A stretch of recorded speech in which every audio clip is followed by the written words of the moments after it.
This program contains material that may be disturbing to some viewers. Viewer discretion is advised. Screams of agony. An anaconda strikes and tries to squeeze the life out of a man. If the bite is deep enough by a big anaconda, someone could actually bleed to death. A female jockey in trouble and racing toward tragedy. Oh, White Sage just lost the rider, went right over the fence. I'm scared. I'm just terrified. I don't know how bad she's injured. And a bald eagle is hurt, scared, and more lethal than ever. Her talons were out. She was ready to do battle. Wild, uncensored, raw, heart-stopping animal encounters caught on tape by everyday people from all over the world. Computer graphics will show you exactly what happened. And meet the survivors. If Princess hadn't have been there that day, I would have definitely died right there. All on Untamed and Uncut.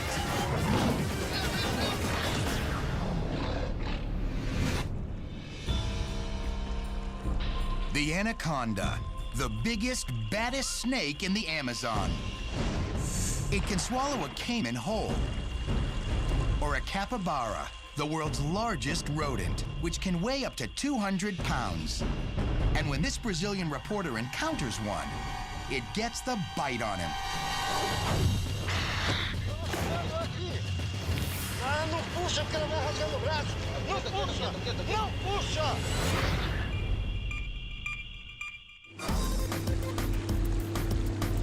Tonino Negreiro was well known in Brazil for his TV documentaries about creatures of the Amazon. Here he tries to befriend a jaguar. The big cat wants to play, but it gets too rough and has to be pulled off. On this expedition, he's on the hunt for anacondas in Colombia. He's accompanied by a mysterious jungle legend known to locals as El Diablo. He's a Tacuna Indian, said to have nearly magical power over the snakes. Interpreter Palau Garson is with them. I had heard about this guy who was known for hunting snakes. Tonino was very interested in this story, so he decided to meet him. The expedition fearlessly follows El Diablo into the jungle. He makes a startling claim that he can smell the anacondas. And right here, he pulls one from the edge of a lake. El Diablo hands the snake to the reporter, and Tonino tries to give it right back. But the big snake wraps around his arm. And he discovers it's not that easy to get rid of a coiling anaconda. This is a green anaconda, which normally are pretty vicious snakes. They do like to bite.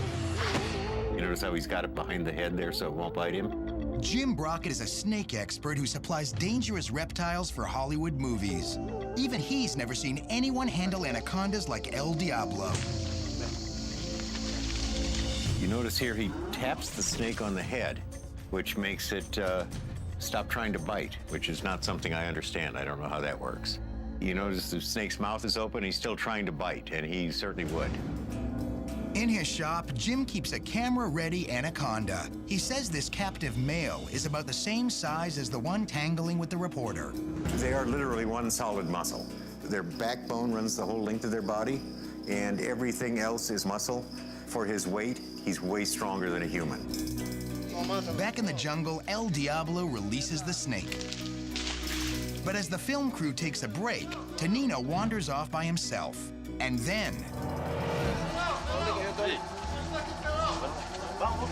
I was all by myself, getting my lunch ready. Then I hear Tonino screaming, "Help me!"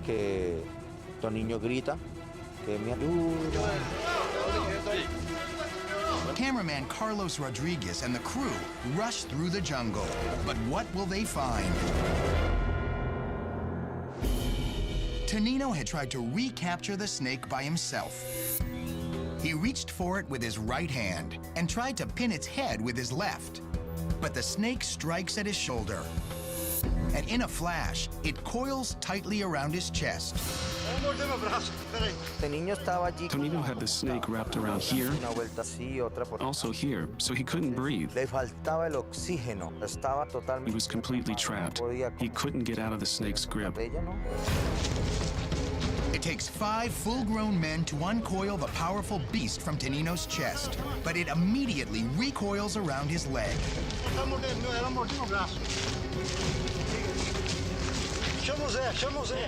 The anaconda has 100 sharp teeth that bend in like barbs on a fishhook. Now those teeth are digging into Tonino's shoulder, causing excruciating pain.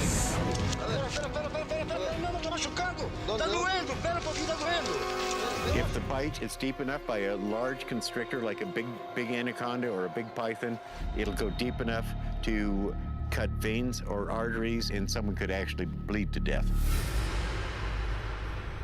El Diablo wants to pry the snake's mouth from Tonino's arm, but the reporter begs him not to.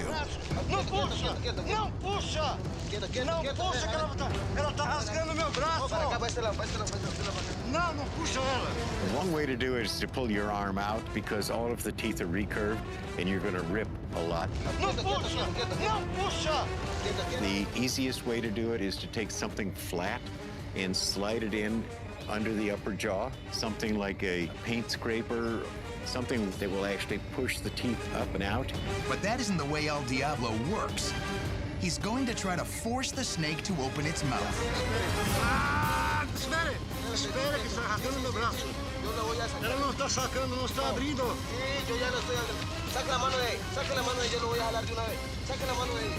Suddenly, the snake releases the man.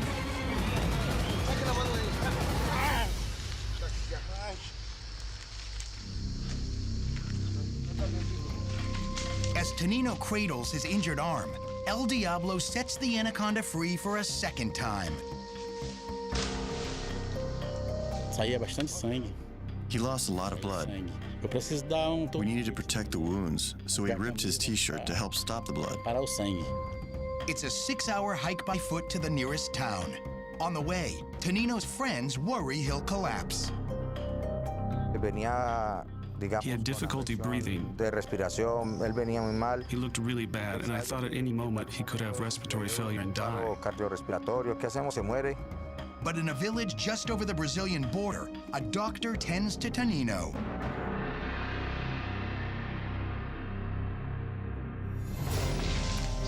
Within 2 months, he's back in the Amazon filming new adventures.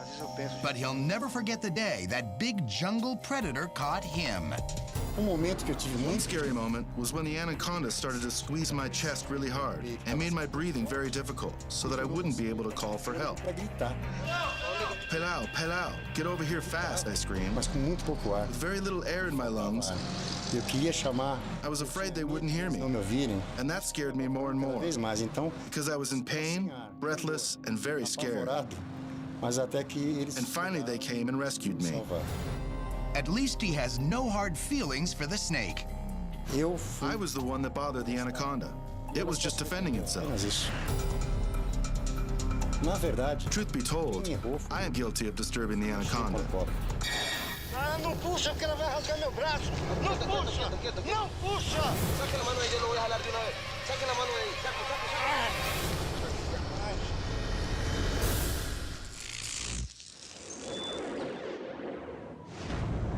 And away they go. Young jockey Maggie Carter is out of the starting gate and on a rendezvous with disaster. I was terrified when I saw something was happening, but I wasn't sure what was happening. Maggie hurdles headlong toward a rail. What happens next knocks the breath out of everyone.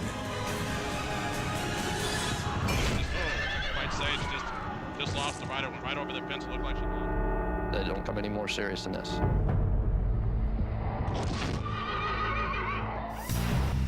Maggie Carter was practically born in the saddle. Here she is at just 2 weeks old. Her passion grew as a horse-crazed child. By the time she was a teenager, Maggie was already pulling daredevil stunts that made her mom, Kathy, sick with worry. We were invited to Los Alamitos race course. Kathy says Maggie knew exactly what she wanted to do early in her life after watching a horse race in Orange County, California. When she came home, she told me she wanted to be a jockey. Kathy gave up her job and homeschooled Maggie so Maggie could chase her dream. It's grueling. The 18-hour days, 7 days a week, paid off when Maggie came to the attention of trainer Chuck Treese. It is very, very competitive. It takes a very determined person to keep at it day after day. And on this day, Chuck chooses 19-year-old Maggie to ride a gray named White Sage. Number 7 is White Sage, trained by Charles Trace. In the saddle, Maggie Carter. Calling the race, veteran announcer Ed Burgart. Maggie was winning quite a few races. She was a patient, quiet type rider. Next in will be White Sage.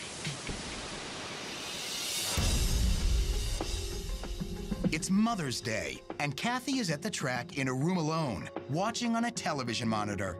When I watch Maggie, I like to be on my own because I get very nervous. And away they go. They come out of the gates, and I noticed that something really strange had happened between White Sage and Maggie, and I saw her drifting towards the inside. But even stranger, as White Sage drifts to the right, Maggie is being pulled in the opposite direction. The reason she veered off the way she did, her foot got tangled up in the reins of the rider next to her. You can see Maggie's left foot get caught right here. The other jockey loosens his reins, hoping to free her foot, but this only slows his horse. With Maggie still stuck, she's now inadvertently commanding that horse to go right. And when he does, Maggie gets pulled out of her saddle and ends up stretched out like a human tightrope.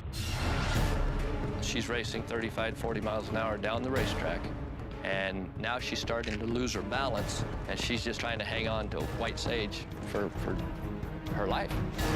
Now she's suspended between two horses and can't get free. I just was shocked. I was terrified. Maggie finally manages to get her foot loose, but she's out of the frying pan and into the fire. Princess Julia looks like the rider just, White Sage just lost the rider, went right over the fence. White Sage hits the rail at a heart-stopping 40 miles an hour. She falls off, and White Sage falls, and it's just a disaster. The horse is 10 times Maggie's weight, and he rolls right on top of her. I'm scared. I'm just terrified. I don't know how bad she's injured.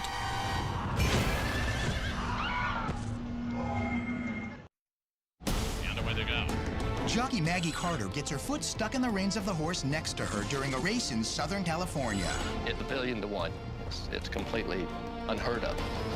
She clings on for dear life as she's pulled horizontal in between the two horses. I've never seen a rider's foot actually get tangled up in the reins. Just as she breaks free, disaster. So did Princess Julia. Looked like the rider just, White Sage just lost the rider, went right over the fence. I was in shock, and I just didn't know where to go or what to do. Mother's Day takes a tragic turn for Maggie's mom, Kathy, as she watches the horror unfold on a television monitor. I fear the worst. Chuck Treese is the trainer who gave the 19-year-old rising star the chance to ride the strong, no-nonsense filly called White Sage. When Maggie and White Sage had that accident, I hear just a different noise, a shock sound, just people kind of holding their breath. Announcer Ed Burgart sees the accident, but has to continue calling the race. I didn't know what had happened. You know, I just knew that the horse had hit the railing, had gone down, and Maggie was on the track. As everyone waits anxiously for the news of Maggie and White Sage, the video replay comes on the track's TV monitors. I see the horses breaking out of the gates, and Maggie and another horse collide with each other. It throws her to the right, and she loses her stirrup. When Maggie's left foot comes out of her stirrup, it goes into the reins of the horse to her left, Princess Julia. The other jockey tries desperately to help Maggie free her foot.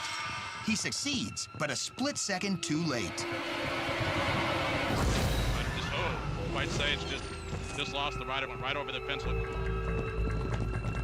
She was not able to correct the horse in time.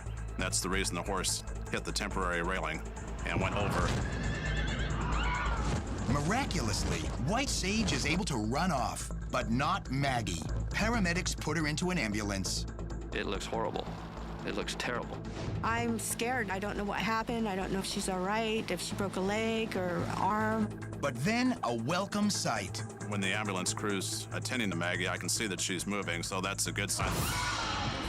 Maggie and White Sage appear to be okay. When I announced that Maggie Carter was being taken back into the jockey's room, there was an applause from the crowd. I'm one lucky ducky.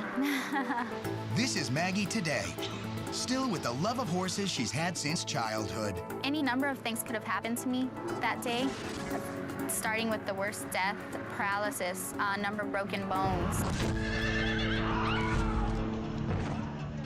The horse next to me, his reins were a little bit loose, and what happened was they got looped around my foot, and when the rider went to take a hold of the horse, it put pressure on his horse's right rein, which told her to turn right, which made her go back behind my horse and go to the right side of me, pulling me off of my horse and out of the saddle.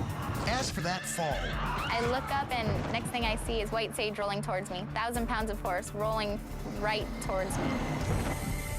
Luckily, she stopped on my ankle, and that produced my only injury, the sprained ankle.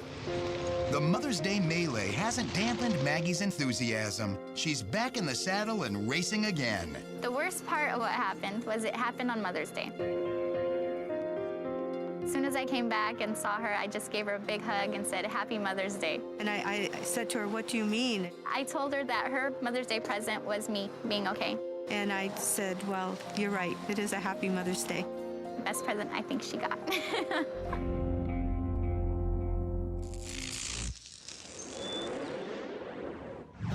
It's the symbol of America's strength, hurt and helpless. Bald eagles are usually spotted soaring miles in the air. But this one's grounded with a bad wing. Would make desperate attempts to fly up in the air, but come down very quickly. The eagle needs medical attention, and it needs it now. This bird would probably be dead within 2 to 4 weeks. Uh-oh.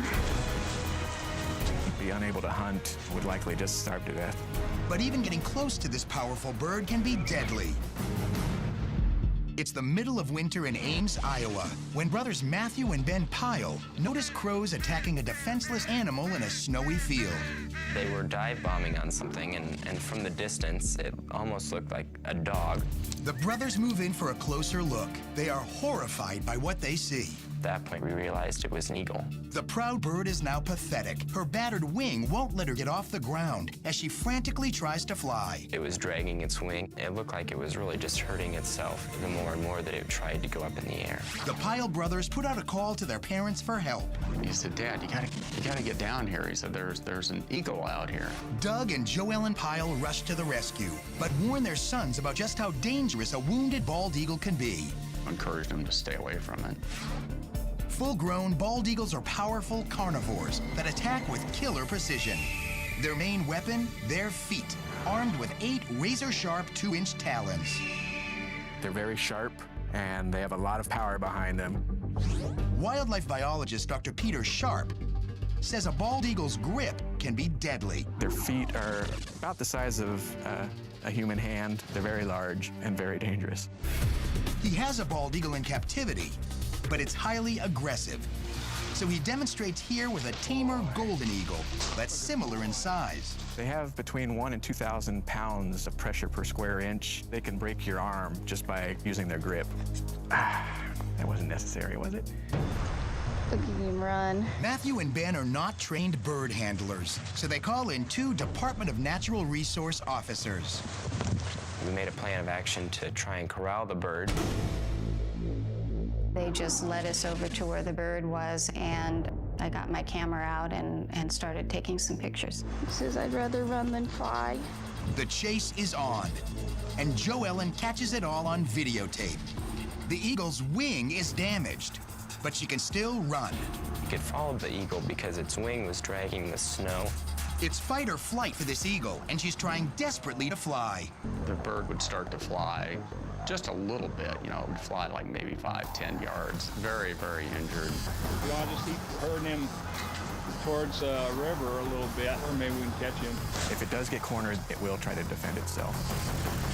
Suddenly, the eagle hops out onto the ice of a partially frozen creek, and Matthew goes in after her. Geez, Matt. Oh my gosh, Matt, you know, what are you doing?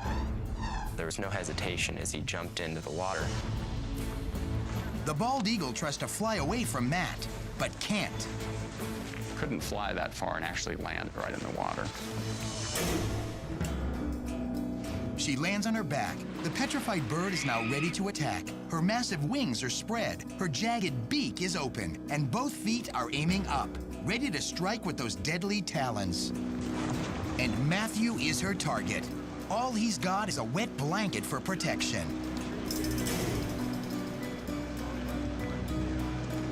The beak on the eagle is absolutely huge. Her talons were out. She was ready to do battle.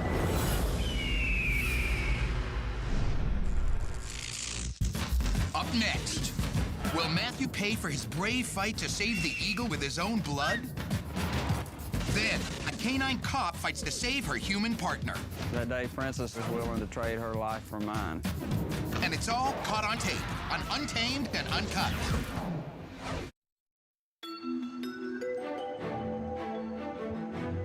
A wounded bald eagle has fallen into a creek outside Ames, Iowa.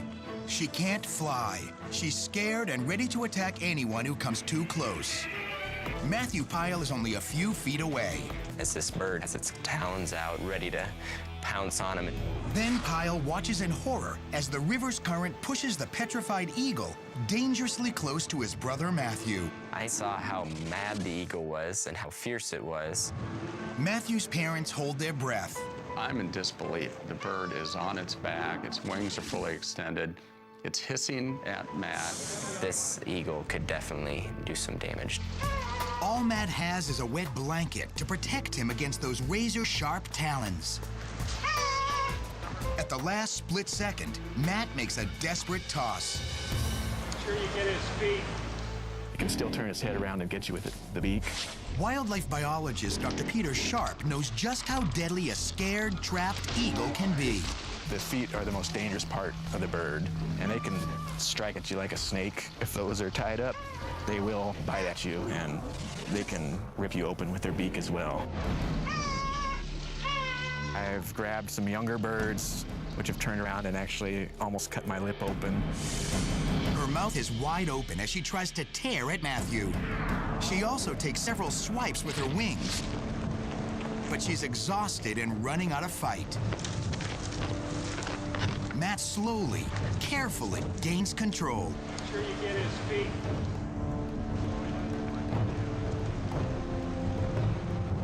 Matt just grabbed the bird with, with both hands. Is it bleeding anywhere? Oh, yeah, it is. Oh. He was able to fold the wings in and hold onto the eagle. He handed the bird off to one of the DNR officers. That bird is amazing. It's got some strength in it yet. Only now are the Pyles able to admire the life Matthew has just saved. She was beautiful. She was huge, and she was regal. I gotta take a picture of this. It's a proud moment for Matthew. Marion. I feel very good that I saved national treasure. For whatever reason, the idea of getting hurt by the eagle had not occurred to me. That bird is amazing. Look at those eyes, isn't that something? I really didn't have any hopes of catching it. I thought it would just continue to outrun us. Matt says when he saw the poor eagle fighting for his life, his instincts just took over. If we're gonna get her, this is gonna be the opportunity. I have to admit, I was proud of him. You want to fold that wing down so it's where it should be? There we go. Well, we better get in the dock. The Pyles followed the eagle to a wildlife care clinic at Iowa State University. There, doctors find a massive blood clot in her wing.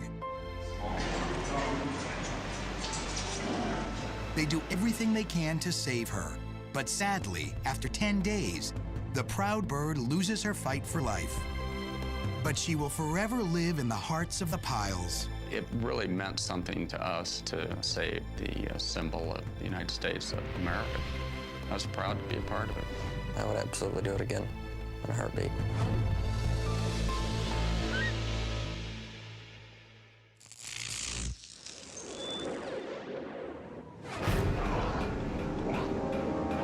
A sheriff's deputy and his canine partner go toe-to-toe with a dangerous suspect. Then the bad guy gets the deputy's gun and takes dead aim at the deputy. But the courageous canine won't give up. That day, Princess was my partner. She was willing to trade her life for mine.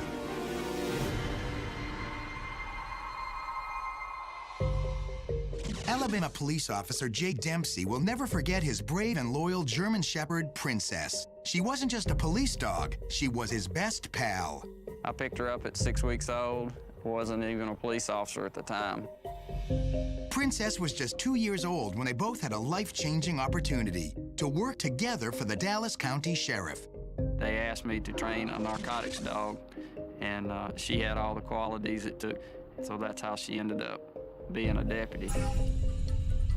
And Princess became a goodwill ambassador for the sheriff. What I thought doing a foreign language. So the bad guys can't holler at her and tell her to do things. Wherever Jay and Princess went, she stole the spotlight.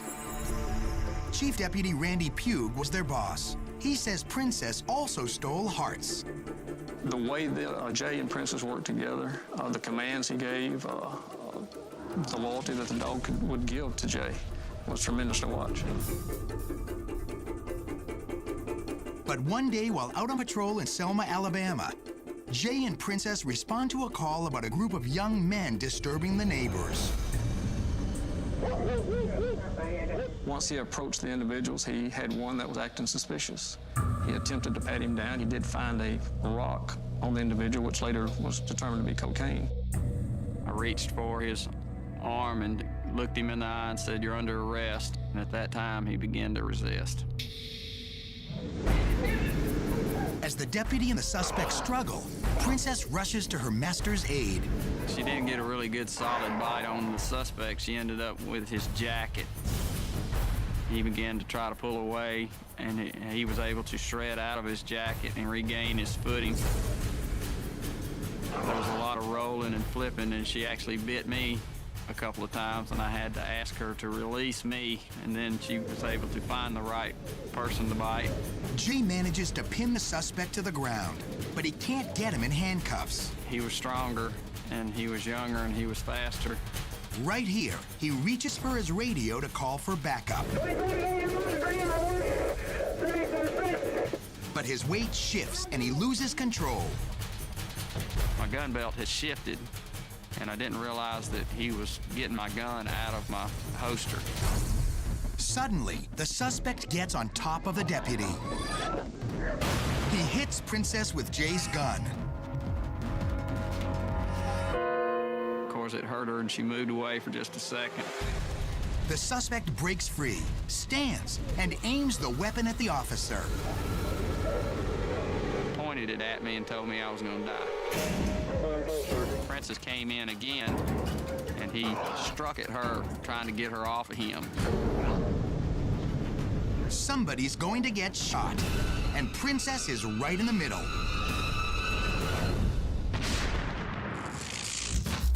Up next, will Princess make the ultimate sacrifice to save her partner? And later, this poor bear is drowning in sewage. If this bear isn't removed from this tank, he's going to die. A slow, horrible death. It's all caught on tape on Untamed and Uncut. This program contains material that may be disturbing to some viewers. Viewer discretion is advised. A sheriff's deputy and his faithful canine Princess confront a violent suspect. He steals the officer's gun. Now, somebody's going to get shot. He's going to kill me right here, and I don't even have a gun to defend myself.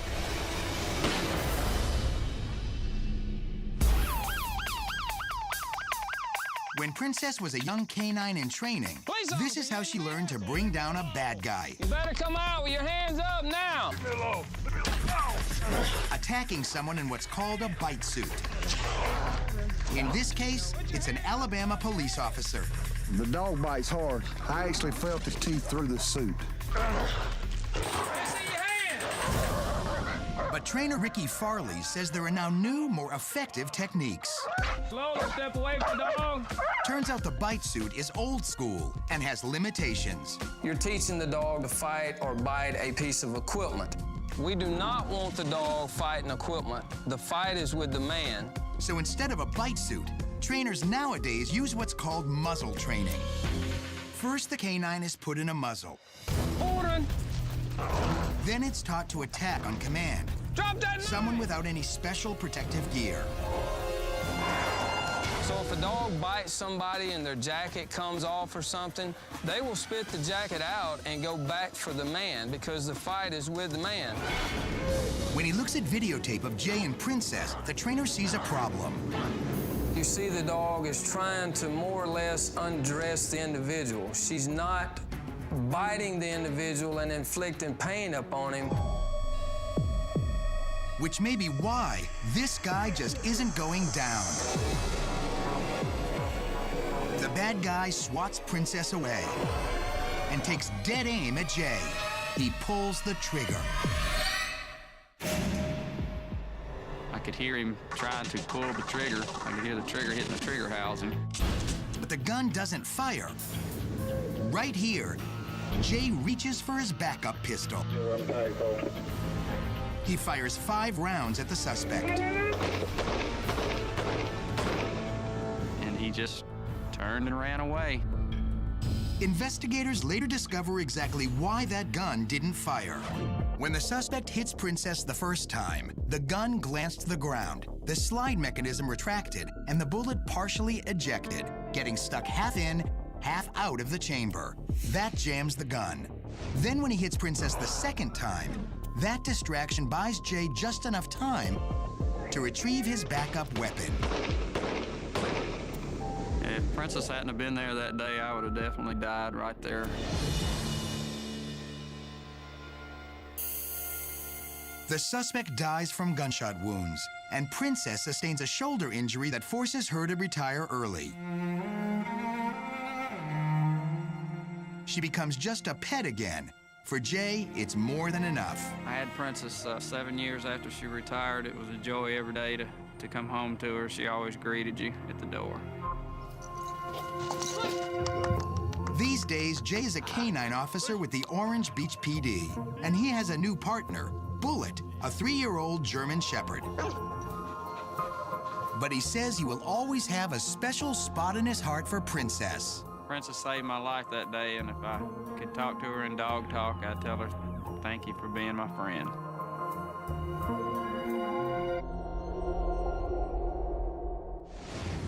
And now, it's bull versus truck. Villagers in central Spain are driving a herd toward town for the annual running of the bulls. But one bull has a beef with being pushed around. And it's his turn to push back. But what happens when he takes a truck head-on? Does the driver swerve in the nick of time? Does the truck run over the bull? Or does the bull run over the truck? Find out when Untamed and Uncut comes back.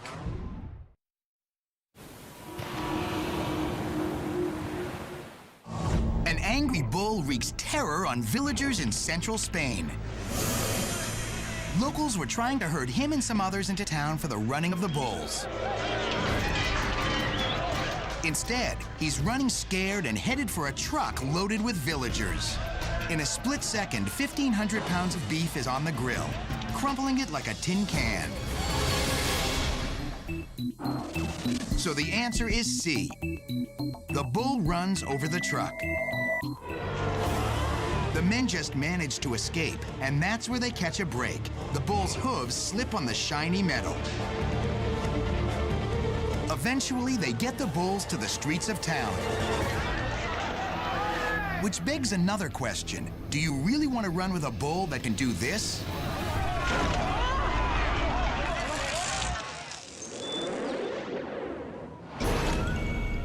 A shocking find in the most unusual place.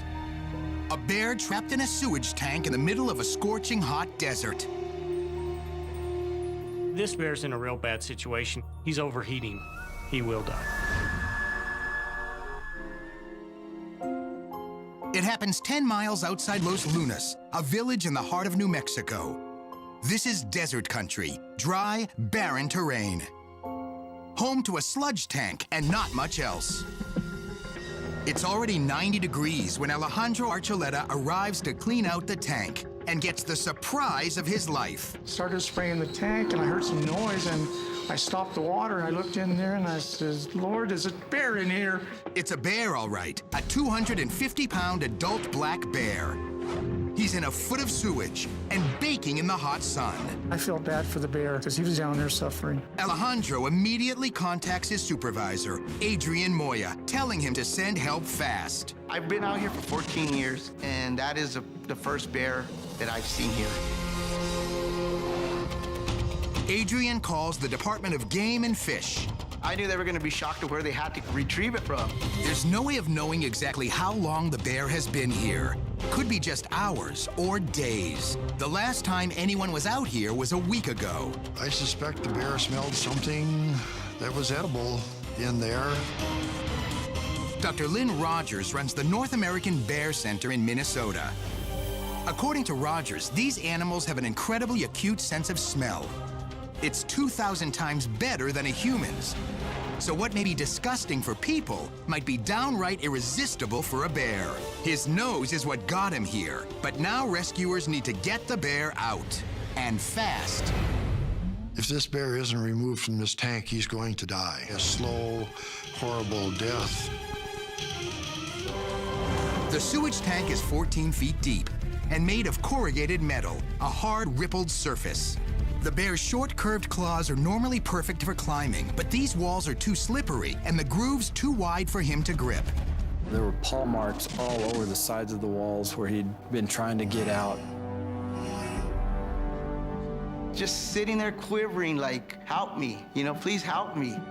Officers with the Department of Game and Fish immediately recognized the shaking as a very bad sign. He's shivering really bad. He's really covered in sludge, and when a bear is starting to shiver in 90-degree weather, there's something wrong. It means this bear is suffering from hyperthermia, the opposite of hypothermia, when you're too cold. Hyperthermia can kill a bear. I'm gonna have to try to lift it up out of that tank. To get him out, he has to be tranquilized. An officer fires the dart. Now the tricky part. They have to get a rope around the bear's neck to prevent him from drowning. Once the bear is tranquilized, it can't hold its head above the water. The rope is his lifeline, but the bear's not cooperating. Every second counts here, and precious moments are ticking by. As the bear struggles to pull the rope off, disaster. He goes down, face first. He was doomed. Up next, smothered in sewage and sinking. It's all caught on tape on Untamed and Uncut. A rescue attempt to save a black bear in a sewage tank is going horribly wrong.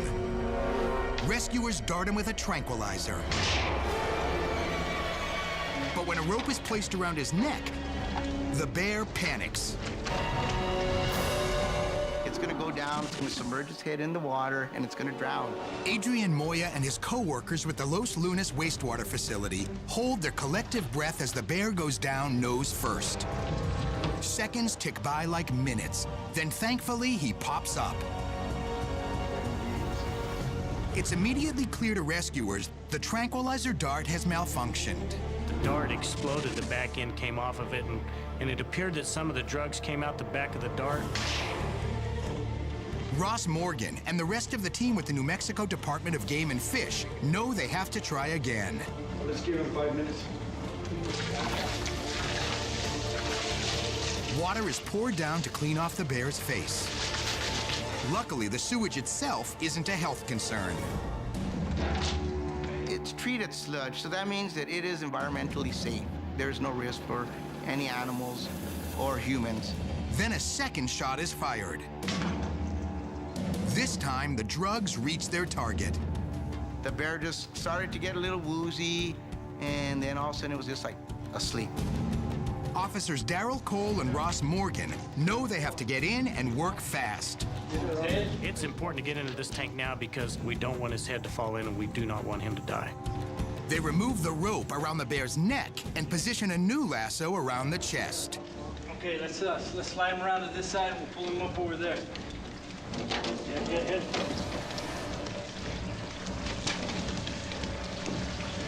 Okay. In your hand.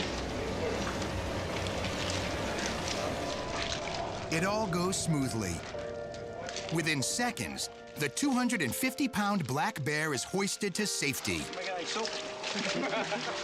While he's still groggy, game and fish officers give the freshly scrubbed bear a once-over, checking for any injuries. Once we got all the sludge washed off of him, he seemed to be a real healthy bear. But just in case, he gets a shot of antibiotics, as well as an ear tag. It started to wake up about that point. We could see it moving. He's coming out. One of the officers said, I think we better hurry. Let's put him in the trap. The bear is driven out to his new home, a distant mountain range. He was transported out there and released out there. Turns out, this is the first and last bear sighting at this sewage tank. Changes are made to the perimeter of the tank, making it bear-proof.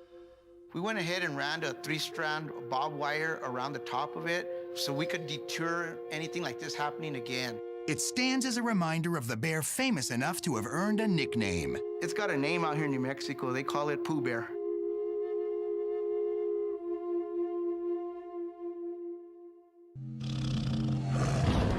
For more wild, shocking, and outrageous videos, visit our website at animalplanet.com/Untamed and Uncut.